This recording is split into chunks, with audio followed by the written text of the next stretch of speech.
Okay, so welcome to Drupal for Gov's June webinar. Our topic for this month is Composable Web Platform, Moving Beyond the Monolith. Our speakers today are Bree, Brian, and Hank from Amazy. So before I hand it over to our speakers, I kind of want to go over some items. Most of you all are familiar with Drupal for Gov, but for those who are not, we are a community of open source advocates interested in all things open source.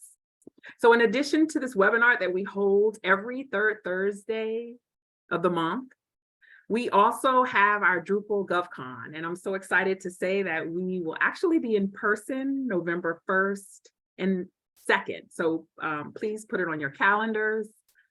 Also, if you're interested in volunteering, please reach out and email us regarding your interest. We also do global training days. We had a successful global training day, I believe a month or so ago in Silver Spring. So we'll communicate that if we have one in the future. And we also assist with Gov Summit at DrupalCon, I believe, which we did a few weeks ago. So if you're interested in contacting us, please email us at thedrupalforgov@gmail.com. We are also available on our Slack channel as well as Twitter. So although we have a place to host for our DrupalCon for this year, we're always looking for spaces, whether it be for the conference as well as our half days. So if you have an agent, if you work within an agency and you have the space to host, please reach out to us. We'd love to talk to you. Also, if you miss a webinar, after each webinar, they're uploaded into YouTube. And in addition, on the Drupal for Gov website, we have a page on the webinars page where we list all of our past webinars. And let's get on to the good stuff. So our today's speakers are Bree Banish, Brian Gruneberg, and Henk Veld. And I hope I did not slaughter your last names. But I'm gonna hand it over to you and you can do further introducing of yourself. So welcome and thank you. Cool, thank you, Nika. I'll kick it off since I'm first on the list. My name is Bree Benish. I'm a solutions architect. I'm currently at Amazy.io, but my background is from an agency background where I worked for a Drupal and WordPress agency for a number of years, leading an engineering team. So I have some experience using platforms from that angle, and now it's really cool and interesting to be on the other side of it, sort of like being on the product side of it and being able to give a different focus. Let me pass it on to Hank. Thank you very much, Bree. Yeah, my name is Hank Bell. Also with Amazy, of course. My background is from the enterprise hosting area. I've been there for several years, and I'm based outside of the Netherlands. Over to Brian. Hey, everybody. Thanks, Hank. I'm Brian. I live in Mexico City. I've been wrangling the web with open source and helping developers do container and Kubernetes things for a good couple of years. And I've been an Amazy.io fanboy since about 2017, so probably one of the longer. Yeah, and on my intro slide it says geek by nature and open source by choice. Definitely on the open source side, and great to see so many people from the open source Drupal community around. You want to? Bree, you're muted. You're speaking, but you're muted. And also, if anybody has questions, feel free to leave it in the chat. Yeah. All right, cool. So we kind of got our introductions out of the way. Brian, do you want to take us away with our agenda? Yeah, absolutely. So starting off today, we did a couple of introductions. We're really going to dive a little bit into what we mean by composable. This terminology really has been around for a good couple of years. There was a Gartner article speaking about it a few years back, and it became a big thing in the e-commerce space. But recently, it became a very big thing in the web space. Sorry, when particularly when Gatsby was purchased by Netlify, their whole acquisition strategy was around talking about composable. So it's become a big term. We use it in a very particular way, and we have a very particular perspective on it. So we're excited to give you some overview of what we mean by composable, and very specifically why we think composable is gaining traction right now, the revolution versus evolution of composable and leading to this term we're calling composable web. And finally, we'll look a little bit through the benefits and challenges of these approaches. Then talking about finding the right composable solution, you know, once you make a decision that the composable decoupled approach is a good one, there are common challenges in the space. We'll talk a little bit about what Amazy.io offers, and then offer a very real world example of where this approach has been adopted at a very big scale. And there's some time for questions. As Nika mentioned, if you've got questions as we're going, Henk and Bree are going to do a fair amount of the presenting for the next little while, so I'll watch the chats, and if you've got questions about what they're asking or anything, feel free to just smash it into the chat, and I'll either answer you there directly or leave it till the end. Cool. So let's jump in. Hank, do you want to take it away? Yeah, sure. So what do we mean by composable? You remember the days that you've been playing with Lego. Think of composability as the Lego approach of building software systems. Just like Lego blocks, each component or block is a composable system that can stand on its own, performing a specific function. But when you start putting these blocks together, that's where the magic is happening. You can build a castle, a spaceship, a roaring dinosaur. The possibilities are just endless. Now, imagine if you have a Lego block that doesn't quite fit, or one that you don't need anymore. No problem. You can just simply replace it with a new one that fits your masterpiece better. That's exactly how composable works in the software systems.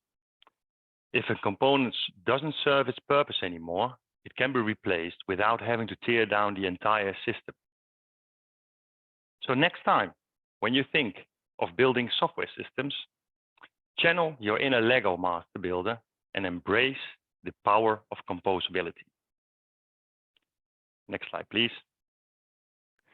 So yeah, why is composable gaining traction in the web world right now?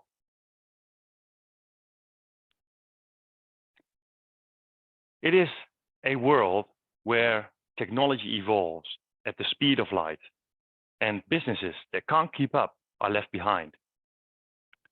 That's where the concept of composability enters the scene. A beacon of adaptability and rapid innovation. Taking the first point, changing the business needs.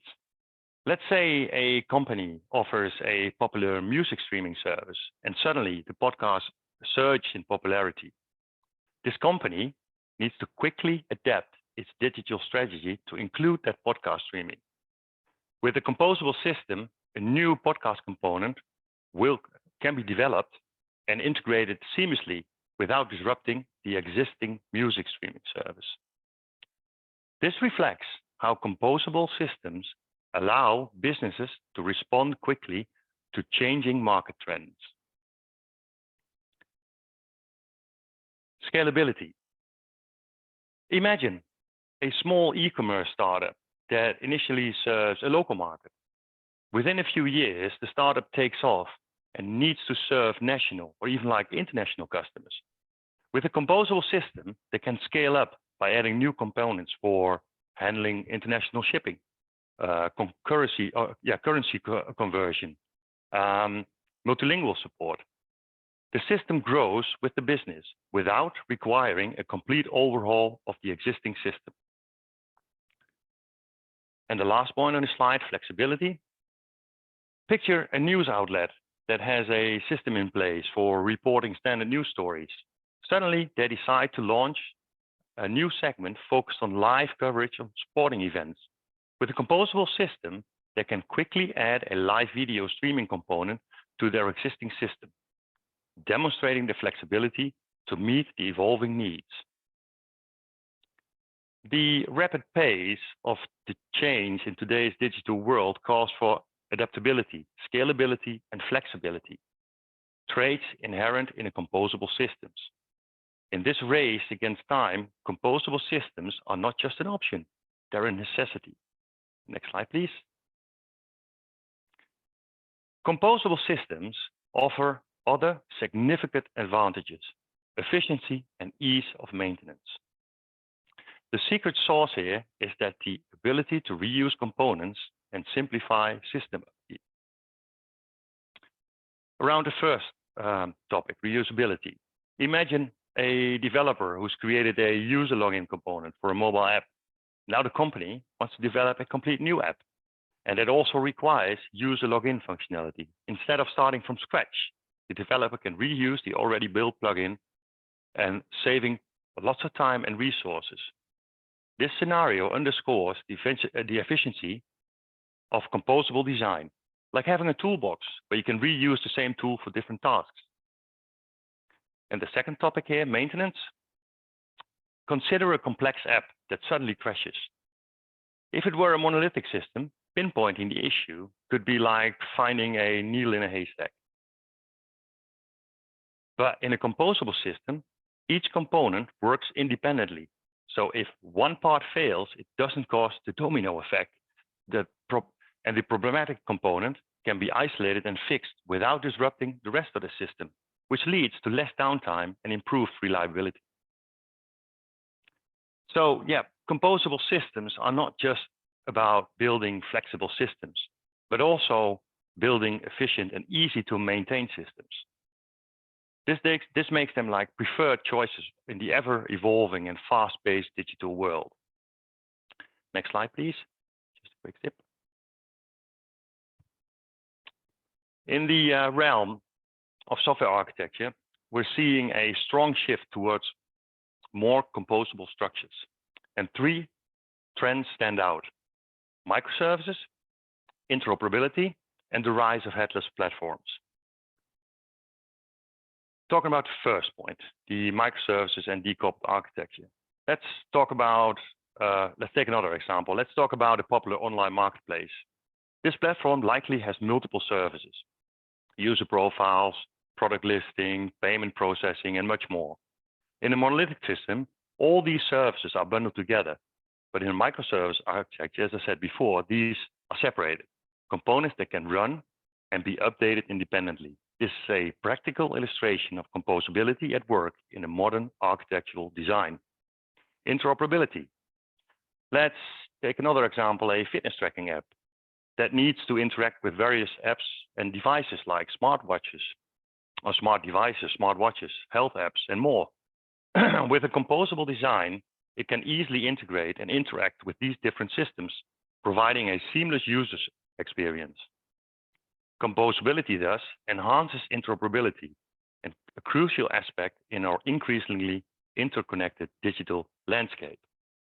And the last point on this slide, rise of the headless CMS and e-commerce platforms. Traditionally, the backend data management and the front-end presentation in the CMS were conjoined twins, inseparable. However, headless platforms have decapitated this structure, separating the two ends. This approach aligns with the concept of composability, providing developers the freedom to choose the best technology for each part of the system, like choosing the best actors for different roles in a movie. The world is moving towards more composable systems. These trends are not just fads, but it is just responses to the growing need of flexibility, scalability, and interoperability in the digital realm. Composability, therefore, is not just a buzzword, but a paradigm shift in the architectural design of digital systems. Next slide, please, and over to Bree. Thanks, Henk. So yeah, let's take a look backwards and track how things developed to get us where we are now, and then we'll dig a little deeper into composable. So first we start with a monolithic approach. We have the user on top and the CMS and nothing in between. So our CMS is doing everything. It's got our front end, delivery of content, storing of content, and the management of content. So in this mindset, we have one large complex application that can be used by multiple departments or even our entire organization. And over time, the approach is to build more and more functionality into this single application, cramming everything into one tool to rule them all. But there's an issue here in that all of your eggs are in one basket, and it's a big, heavy ship that can be hard to steer rapidly. If an iceberg starts coming your way, your ability to pivot is going to be limited. And so, though it seems simpler on the surface to have one app for everything, there are lots of trade-offs. The code base can become really complex and unwieldy, and often your dev team and likely even your internal users are going to find themselves battling against the system. They'll find themselves lacking the flexibility to work in a way that might work best for them, and also not having the ability to customize as much as would be ideal for them. So then we move forward a little bit in time to the rise of our decoupled approach. So in this approach, we still have the CMS, but we begin to see separation of the front end. We might have the front end built out on something like Next.js, React, Gatsby, some other tool. We might actually even have multiple front ends if we're doing some kind of like omni-channel situation. And this separation is going to be enabled by the rise of APIs and the ability to more easily expose our content from our back end for consumption by a separate front end. And then we've got some particular drivers here. First and foremost, this is going to be driven by the demand for high quality front end user experiences, including the demand for a more accessible web. We find our dev teams getting tired of wrestling with the often heavy presentation layers of monolithic CMSs, and they're going to start looking for easier, faster ways to build out and update their front end. In order to meet the demands for this high quality user experience that are upon them, devs are going to start pushing for flexibility and freedom to easily and quickly customize the front end experience. And they're really going to demand the ability to fully control it rather than being handcuffed by the limitations of the CMS. And in conjunction with all of this, we also, at this point in time, start seeing the rise of a lot of new tools and JavaScript frameworks, which empower our front end developers. So we see here the start of a separation of concerns, with teams turning towards more specialized tools that grant more freedom, flexibility, and control to create those high quality front end experiences more rapidly and across multiple channels. But we still have an issue here. We've freed up our content and we've taken control of our front end, but our back end is still following the monolithic model. Our new flexibility is not mirrored in our back end experience. Every functionality is still being shoehorned into one system, which is often accompanied by large backlogs and slow feature development.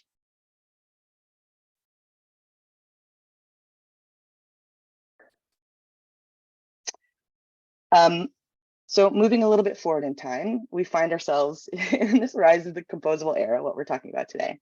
So in this approach, we still have our CMS and our front ends, but now we have multiple specialized applications or microservices working in unison. So we're separating our large web applications into smaller components.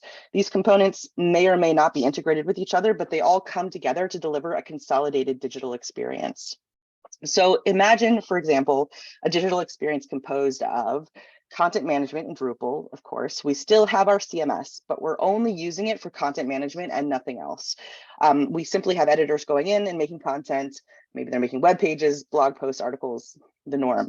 But then on the side of that, we have PIMcore as a digital asset management system, because while you can store all of your digital assets in Drupal, there comes a point in time where it might not be the best system for it. I've seen situations where maybe we're dealing with an entire catalog of museum artifacts or an enormous archive of historical photographs and documents, and you have an entire curatorial or archival team, and they need a specialized tool to support their work. So in this case, their needs are above and beyond what Drupal can really offer. So it behooves them to specialize. Then on the other side, we have Magento here as an e-commerce solution, because while you could use Drupal Commerce, again, it hits a point where it's not going to be the best system necessarily to power everything that you need.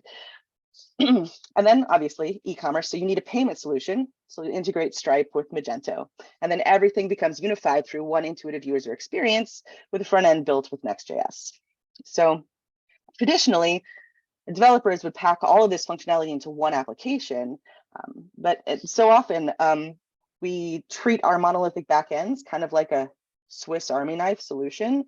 But imagine digging a hole with a Swiss Army knife. I just have this image in my mind of like toiling away with a tiny little. You get there eventually, I hope. I mean, if you just keep at it. And if you're on a deserted island, right, the Swiss Army knife is going to be your best friend. It might save your life. But like, if we're not living on a deserted island, why not just buy a shovel? So with a composable approach, devs can cultivate a stack of applications that is basically a set of tools where each of those tools does their specific thing really well, instead of one big tool that does 100 things sort of okay. Rather than being opposites, I like to think of composable as a natural progression of decoupling. We're still responding to the same pressures and needs. We have the same demand for high quality user experiences, both from our internal users and our external users. And therefore, we still have the need for developers to have the freedom, flexibility, and control essential to responding to that demand with speed and efficiency. So to me, it's the progression, right? We're just taking it further to the next logical step in its evolution.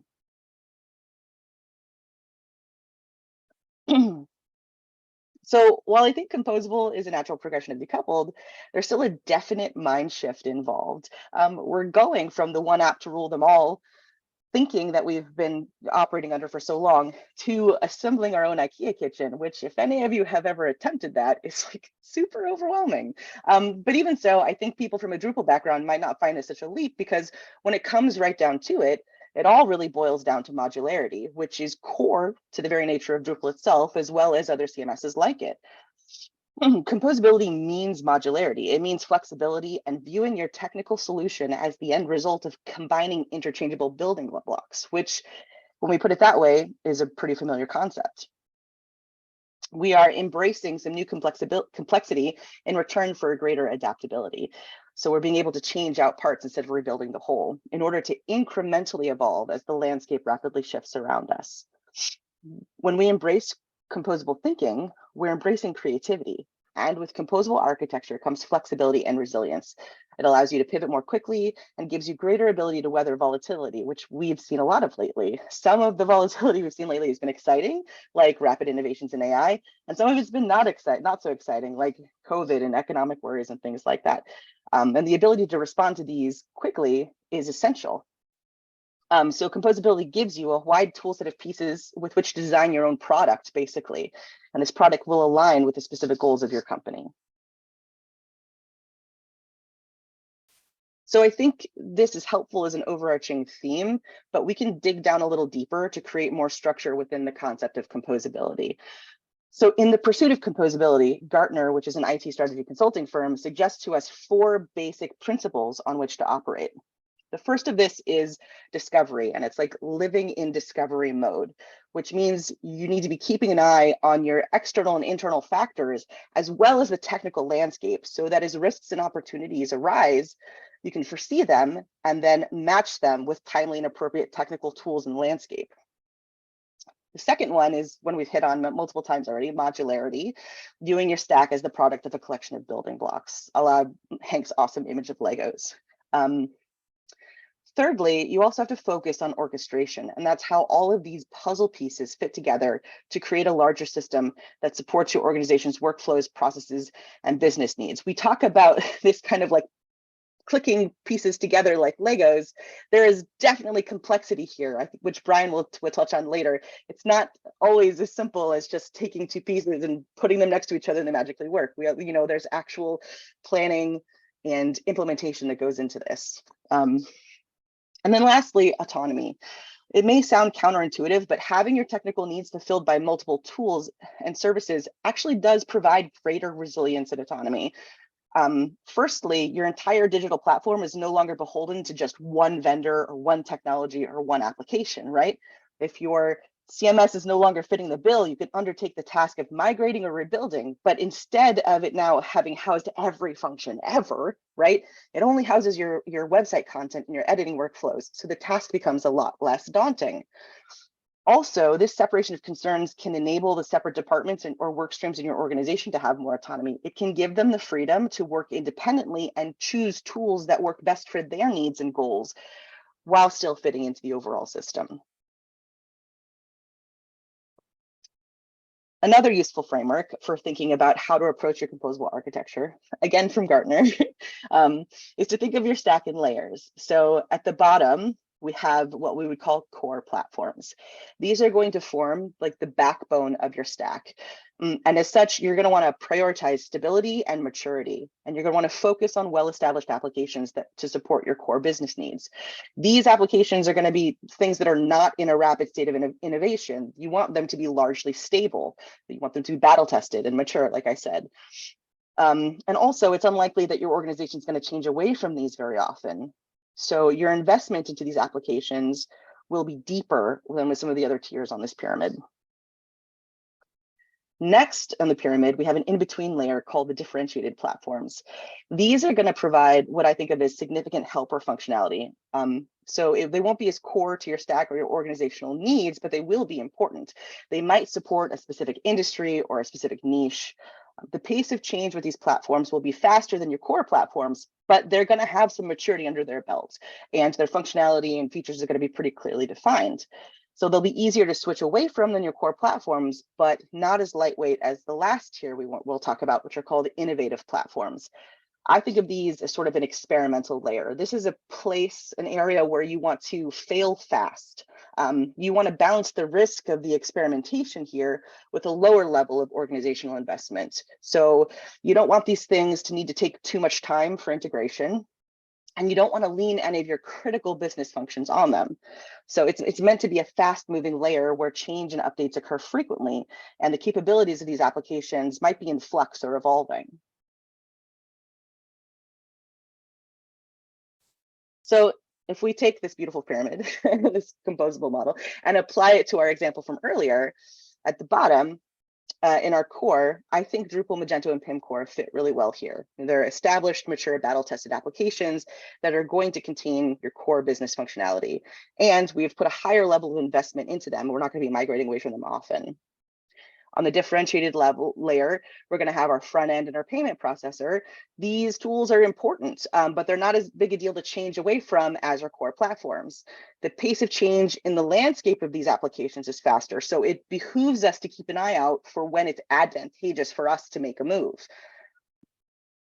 And then on the top, our innovative layer. We have something maybe like a JavaScript chatbot widget that canned responses. When a user asks something, it brings them up some options they can choose between.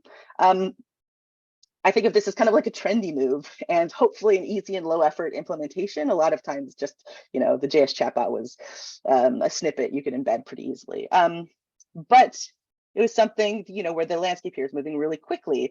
Maybe it started to feel stale shortly after implementation, and you're going to want to keep experimenting with these solutions as other options arise. So we have our stack, right, bottom to top. But this is meant to be an evolving ecosystem, not a static one. It's an ecosystem where we can change out components as the need arises. So maybe our front end team comes to us and they make a compelling case to rebuild the front end completely in Next.js. They say, you know what, because we've got this architecture, we can do this with really little impact to the rest of our components. The system is super modular, so we can develop our new front end, hook it up to the other pieces, and the switchover will be seamless. And you're like, that sounds amazing. Let's do it. And then maybe we start looking at our payment processor. We've been using it for a really long time, but it's just not serving us well. We start looking around for a tool that really hits our needs. And we find something that's got maybe more robust financial tools built into it. It's API driven. It gives us the ability to do online payments and physical in-person payments. And we're like, we really want to switch this out. Because of our composable architecture, it's a lot easier for us to just make a switch over to this other payment processor. And finally, I think I kind of hinted at this when I was talking about the JavaScript chatbot widget. It was cool a few years ago, but now both our users and our marketing team are really dissatisfied with this canned question response sequence. And we've got ChatGPT over here being the new hotness. So we decide that we can afford to try something a little experimental here. And we see if we can get a chatbot running powered by AI, which is something we actually did recently. It was pretty cool. So we're going to keep this lightweight. We don't want a big investment because we're just experimenting, right? We're going to try it out. If it does work, we've gained an edge. If it doesn't work, we haven't had to take a huge risk simply to try out a new component. And this is the benefit of our composable architecture. It's allowing us to adapt a lot more easily and make changes that make sense for our organization when the timing works. Cool. So that was a lot about concepts and frameworks, but I want to pass it over to Brian to talk a little bit about the real world benefits and the real challenges in moving towards composability. Thank you, Bree. Thank you, Henk. Yeah, so let's bring the wheels to the road a little. Yeah, we've seen what we mean by composable and composable web. And let's shortly recap why would we do this. So firstly, moving towards a composable approach can really be a revolutionary step for a lot of teams, causing a pretty complete and dramatic change. I've seen this in many agencies and teams over the last couple of years that have adopted just a decoupled approach, even for just some of their projects. Thinking composably opens up new creative avenues. It kind of shifts the conceptual way of thinking in many ways. The major benefits I've seen teams gain from adopting a composable mindset are generally fit into sort of these three pieces. It creates the freedom to choose components in the technology in your stack. It creates the agility to respond quickly to change, and it creates an adaptability to respond effectively to systemic shifts like the AI revolution or the shock that, like the pandemic shock that we've all seen recently. And I think the last one, or the last two, I guess, are very important for the audience that's in the room. We work very closely with GovCMS in Australia. And so we really were on the cold front of seeing teams that had to move very quickly to change the way that they were communicating, with their constituents, with their audiences. And yeah, moving towards a composable approach gives you this freedom, agility, and adaptability. So ultimately, this leads to a stack that is it's both a team and an ecosystem that is anti-fragile, resilient, and cost effective and scale effective. But it would be disingenuous to say that there are only upsides and ignore any of the downsides, right? The major thing to keep in mind is that adopting a composable approach is this conceptual shift from mostly one large moving part that you can rationalize about and think about, you can think about as a whole, to potentially many independent parts. As you've heard the others say in our company, we often say it's like you're moving from one app to move them all to assembling your IKEA kitchen. As we're talking about the web space specifically, it's important to keep in mind that our end users should actually not be aware of this complexity. I'm thinking about a service. I watched at DrupalCon. I was at the va.gov presentation. And they were talking a lot about the energy and effort and time that goes into thinking about the user experience of their different web properties and their different websites. It is super important that as complexity rises, you are actually, kind of investing in making sure the user at the back end isn't aware of this complexity. So when you adopt a composable approach, I'd encourage anybody who's doing this to keep a keen eye on the differences between complex and complicated. If a system is complex, it means that it has many pieces. That is by nature what we are talking about, right? A complicated system, on the other hand, is something that refers to a high level of difficulty. So difficult to reason about, difficult to maintain, difficult to scale. And these two things, complexity does not necessarily evoke difficulty. They do come together a lot of the time if you're not careful. If a system is complicated, there might be or might not be many parts, but it'll be certainly difficult to take, and take a lot of effort to work with it. We see this in Drupal multi-sites a lot of the time, actually. That's not even a fully, decoupled system and composable system. And you see this complexity emerging with just many databases, right? Sorry, not complex, well, complexity emerging, but complicated emerging as well. And it's important to keep an eye on those things. So the thing to know is that complexity emerges either way in the composable web space, because we are talking about more moving parts. Your goal, if you choose to adopt this, really is to have strategies in mind, strategies and plans to manage that complexity, because then you can get all of the benefits and leverage all of the things that Bree has spoken about. So, the composable web involving many more parts, there are lots of things to think about, like service discovery and service composition. You should really have a strategy for these things. Interoperability is a prerequisite for these systems a lot of the time, and that brings its own complexity around things like governance and data access and security, all of these kinds of things.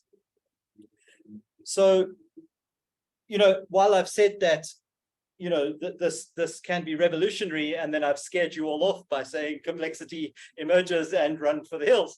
I hope you haven't decided to do this, because that really shouldn't be the case. You can adopt these approaches in this way, this composable approach in a sort of evolutionary way rather than a revolutionary way. And we've seen this with the Drupal, the next Drupal or the Gatsby Drupal worlds. We've seen this. We've seen teams coming in and saying, for this single project, we're going to you're going to take a swing at decoupled. We're going to figure out where the parts are good, where they're bad. The first decoupled Drupal project I was involved in was, I think, back in 2016, where there wasn't, GraphQL module just didn't exist back then. JSON API wasn't designed to be consumed and scanned by massive services like like a Next.js static build site or something.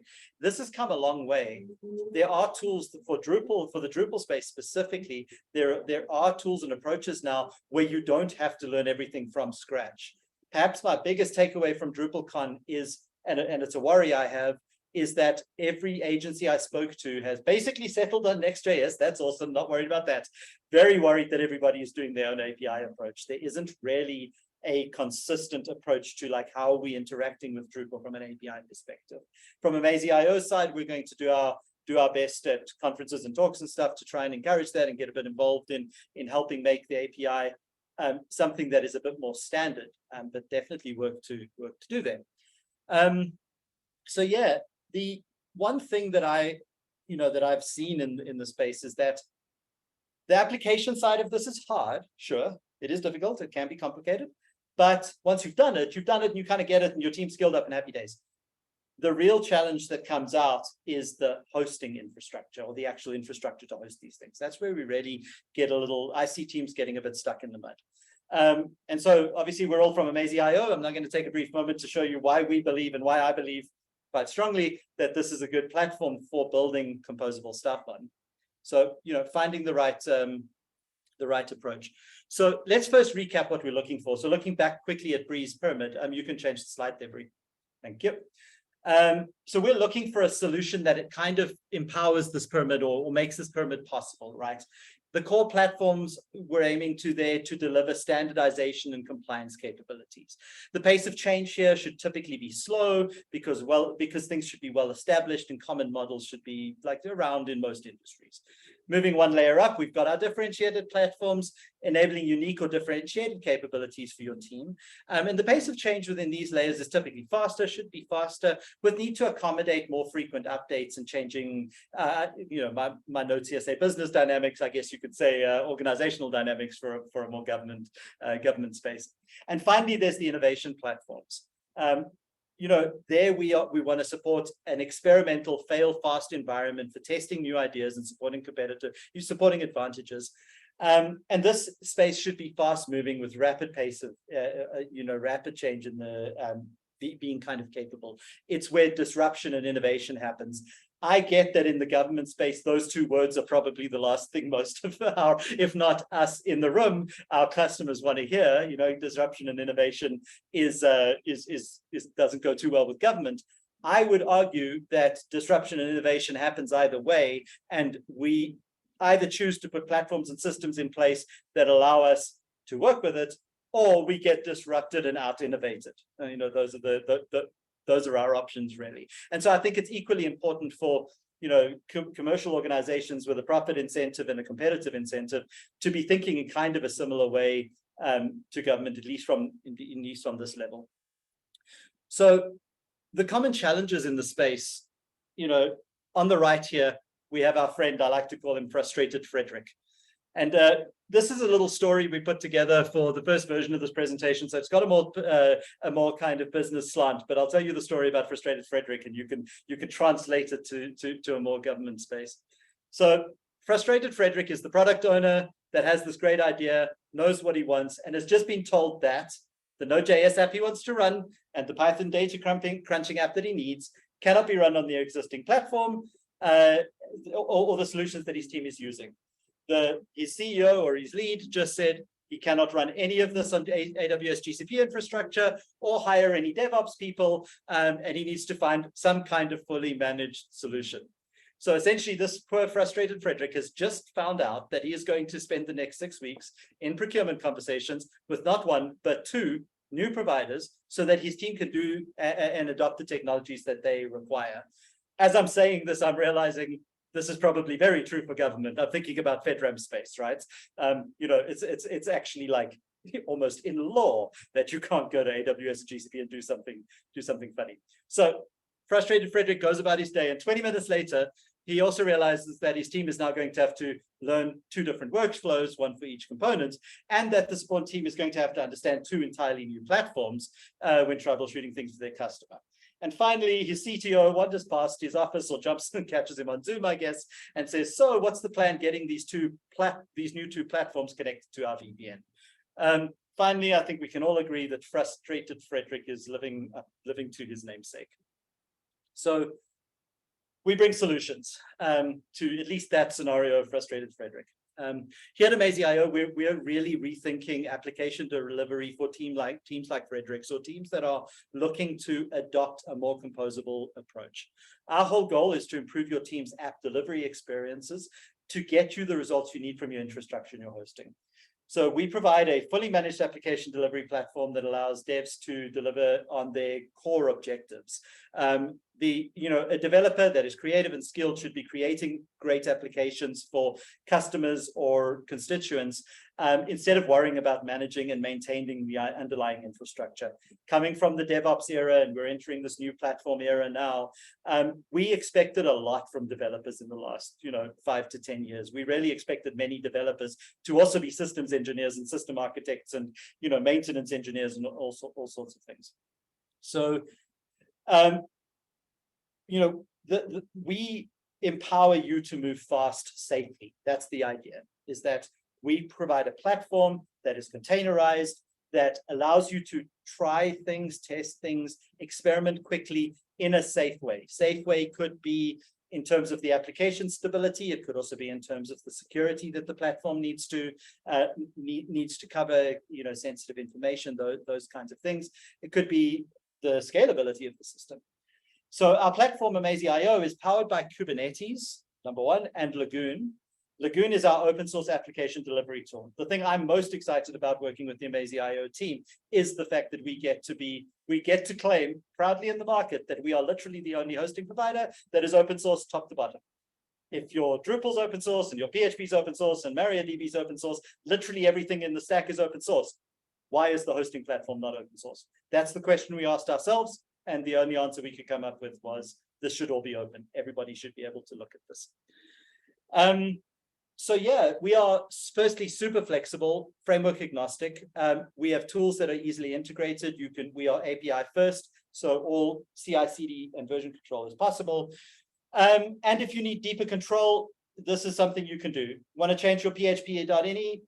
All good. Or sorry, I think in an American audience probably say INI. I've always called it PHP.ini. PHP.ini. Need a specific version of Python? No worries, we got your back. Need a C++ library for your Node.js to do something awesome? You can do that as well. All of this is done inside the platform. It is built-in functionality. It's not something we baked on as an afterthought.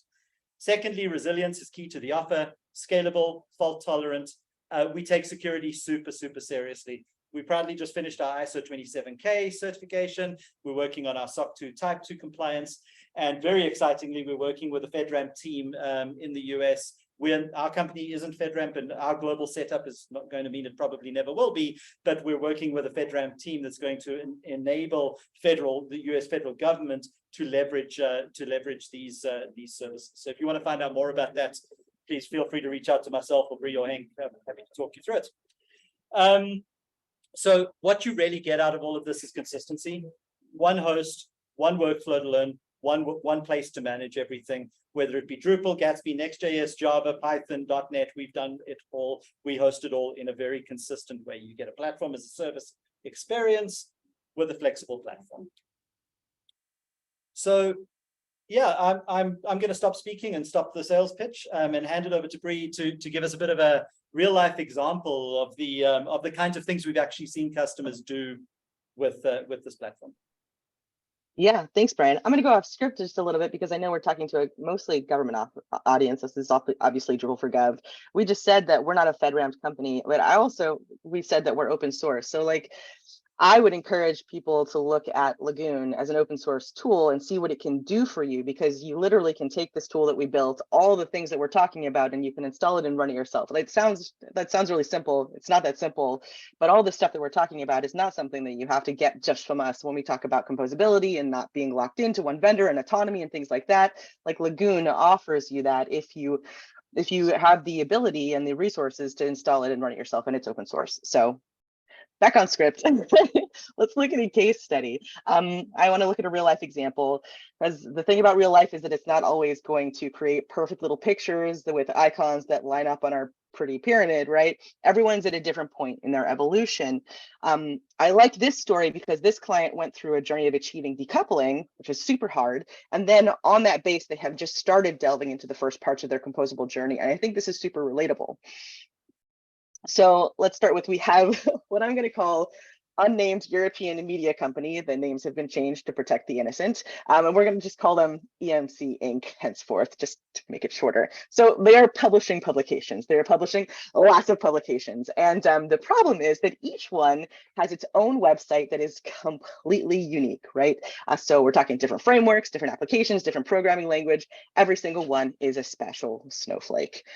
They started to unify their physical publishing operations and processes, and this inspired them to take a look at their digital operations and want to unify those as well. So they came up with this goal that from one central place, they wanted to be able to publish articles to all their different applications.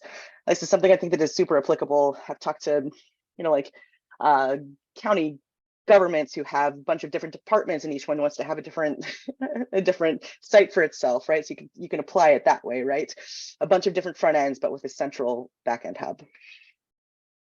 So key thing here is hearkening back to what Brian said about revolution versus evolution. They did not do this overnight. This was a journey, right? Step by step is how they accomplished this. And their first step was they created one Drupal backend delivering the content via GraphQL, right?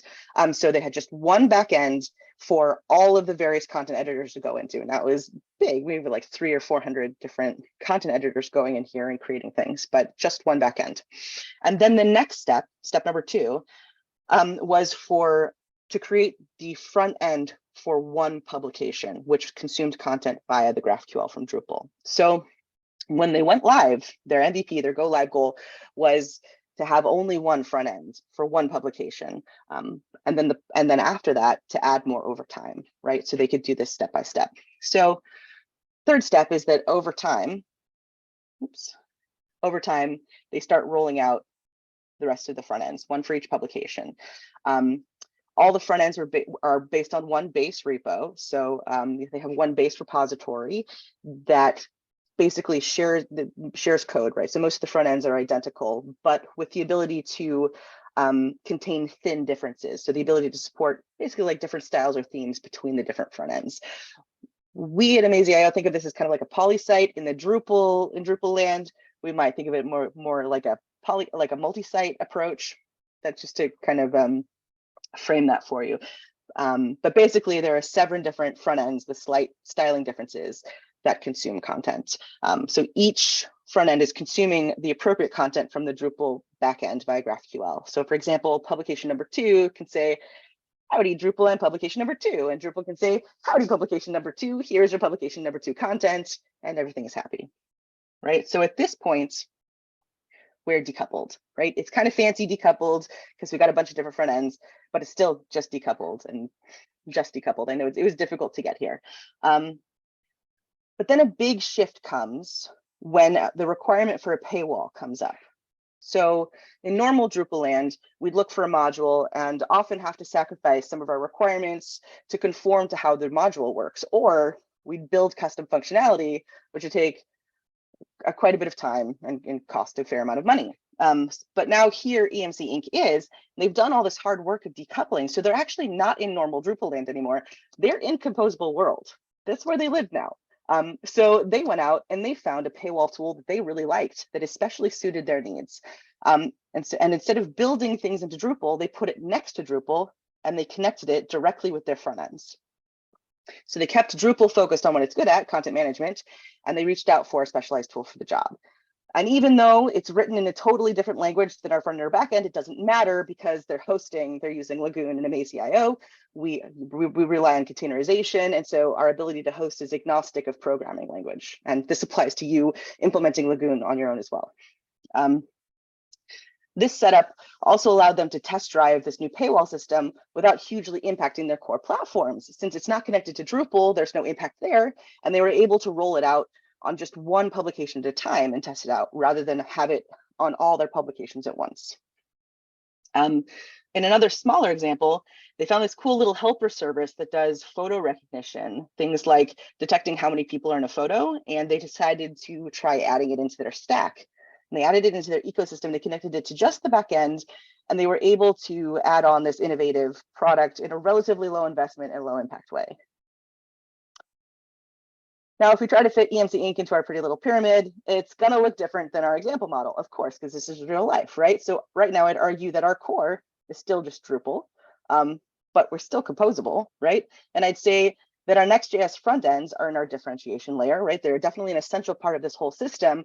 But I will say that EMC Inc. has already talked about possibly switching these out and trying something different on the front end. So obviously easier to switch away from than their back end. I'd also say that our paywall system, I would say that it started out as more of an innovation layer add-on, but as it proved a solid choice, it's now moved deeper into the model, into our middle layer. And I think this is where Composable really shines, where it enables you to start evolving your stack this way with lighter, lower investment initial additions that over time, hopefully, grow to become differentiation or core platforms. And finally, let's say the happy little photo recognition service is at the top of the pyramid in the innovation layer. But I'd further argue that there's a hidden layer beneath all of this, invisible from the surface, called the foundation, the underpinning that makes all this possible. And in this case, it's Amaze.io and Lagoon, and the tooling that we use on our platform, like Docker, Kubernetes, et cetera, right? So that they are able to implement all of these things on one system because their hosting platform empowers them to do that, something that they specifically looked for when they were going in this direction. Right, so where are they now? They started on this journey towards decoupled and they kept moving right into composable, right? They don't fit that like ideal picture, or quote unquote ideal picture that I outlined in the front, but that doesn't mean that they're not composable, right? Everything's gonna look different. They still have a stack that they can reap the benefits from, right? They still have flexibility. They can switch out components. They can replace or add parts to the back end. They definitely have autonomy. They have autonomy between their dev teams. They have completely independent deployments, go live cycles, and testing between their back-end and front-end teams. They definitely have agility and adaptability. They have been able to evolve incrementally. They're able to experiment with innovative services, and they are actively adapting their ecosystem to their growing and changing needs, right? And then they're composable from the bottom to the top, not just their application architecture, but also their foundation, their infrastructure, their hosting and operations. So they built on a platform with composability baked into the very core of its nature, which enabled them to put all this on one platform. So TLDR, I know it was a lot. Maybe you fell asleep during the middle of it, but that's okay because we have this slide. We believe that composable web is the future of web development, and it goes further than decoupled. Developers need a platform that provides the flexibility to structure digital experiences in a composable way. Our platform and our automated deployment open source system, Lagoon, is the only open source platform that supports a fully composable web approach. So give our Git repo a look. And then now time for questions, queries, comments. Brian, did you see anything cool come through the chat? I was watching. Nobody wants to talk to me.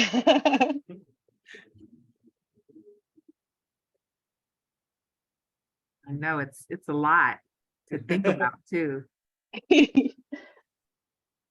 I was going to say that both Bree and Henk and myself are all on we're all on Drupal Slack. If anybody wants to ask anything, I see Carson, you showed your face, so I'm guessing that might be a question. Shoot away. Yeah, I was going to ask about the API implementation. So I know from way back when Drupal 8 was coming about, JSON API, that standard format was whatever, like what Drupal adopted.